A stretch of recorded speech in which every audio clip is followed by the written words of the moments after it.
تو ایک صحابی سے مروی کہتے ہیں رأیت رسول اللہ صلی اللہ علیہ وسلم، میں نے حضور صلی اللہ علیہ وسلم کو دیکھا. آقا کریم علیہ السلام کو دیکھا. فَإِذَا الرَّجُلُ حَسَنُ الْجِسْمِ، تو ایک آدمی وہ ہوتا ہے کہ جس کا جسم بے ڈھنگ ہوتا ہے، عجیب و غریب لگتا ہے، لیکن کہتے جب میں نے آقا علیہ السلام کو دیکھا تو ایسا لگا کہ ایسے آدمی ہیں جن کے جسم کو اللہ تعالیٰ نے خوبصورت بنایا اور سوار کر پیدا کیا ہے، خوبصورت بنایا. عظیم الجبہہ، پیشانی بھی خوب بڑی تھی. حضور کی پیشانی کیسی تھی؟ خوب بڑی. جن کے سجدے کو محراب کعبہ. کبھی یہ اعلیٰ علی رحمت الرضوان ارشاد فرماتے جن کے ماتھے شفاعت کا صحرا رہا، اس جبین سعادت پہ لاکھوں سلام. جبین مانے ہوتا ہے پیشانی، کیونکہ ذمہ داری زیادہ ہے اس لیے پیشانی چوڑی ہے. اللہ تبارک و تعالیٰ نے ذمہ داری دی ہے زیادہ.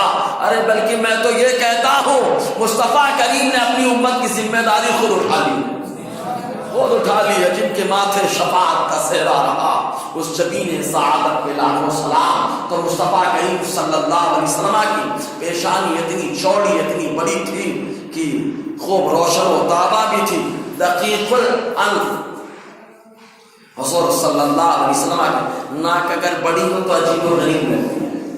عیب ہے ناک کا بڑا ہو. تو آقا علیہ السلام کی ناک چوڑی نہیں بلکہ باریک تھی، بالکل دقیق الحاجبین. آپ کے ابرو بھی بالکل پیارے تھے، ایک دم باریک ابرو تھے، چوڑے نہیں تھے. لوگ تو تراشوا کر کے اپنے ابرو اور بھووں کو بنواتے ہیں، سیٹ کرواتے ہیں، لیکن مصطفیٰ کریم صلی اللہ علیہ وسلم کے بھاؤں ایسے ابرو ایسے کہ خود اللہ تعالیٰ نے سوار کر پیدا. دقیق الحاجبین، حضور صلی اللہ علیہ وسلم کے بھاؤں ایک دم باریک بھاؤں تھی. اللہ تبارک و تعالیٰ نے آپ کے بھاؤں کو اور ابرو کو ایک دم سوار کر بھیجا. یہی وجہ ہے کہ آپ کے ابرو میں کبھی اعلیٰ حضرت یوں کہتے ہیں تیرے ابرو کے تصدق پیارے، تیرے ابرو کے تصدق پیارے. کیونکہ آدمی بھاؤں سے اشارہ کرتا ہے بہت سارے کام ہو جاتا ہے، بہت سارے کام ہو جاتے ہیں ابرو کے اشارے سے. تو کیا اعلیٰ علی رحمت سے کرتے ہیں حضور تیرے ابرو کے تصدق پیارے. بند کر رہے ہیں گرفتار ہو گئے، جو گرفتار ہیں پڑے ہیں مصطفیٰ کریم آپ اشارہ فرماتے اللہ تعالیٰ ایسے گرفتاروں کو رہا دیتا. کالی کس کا اشارہ کرنا ہے؟ بھاؤں کا اشارہ کرنا ہے. ابرو کا لب ہلانے کی ضرورت نہیں، لب ہلائے سب ہل جائے، لب ہلائے سب ہل جائے، ابرو ہلائے رہائی مل جائے. اور اعلیٰ علی رحمت الرضوان کبھی یوں کہتے ہیں جن کے سجدے کو محراب کعبہ چھکی،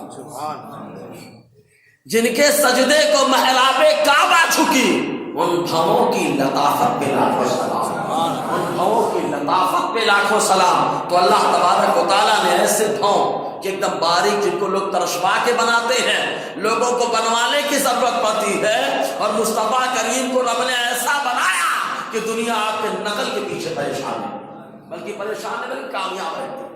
کیا رہتی ہے؟ کامیاب رہتی ہے. مصطفیٰ کی نقل کریں، دنیا بھی کامیاب اور آخرت میں بھی انسان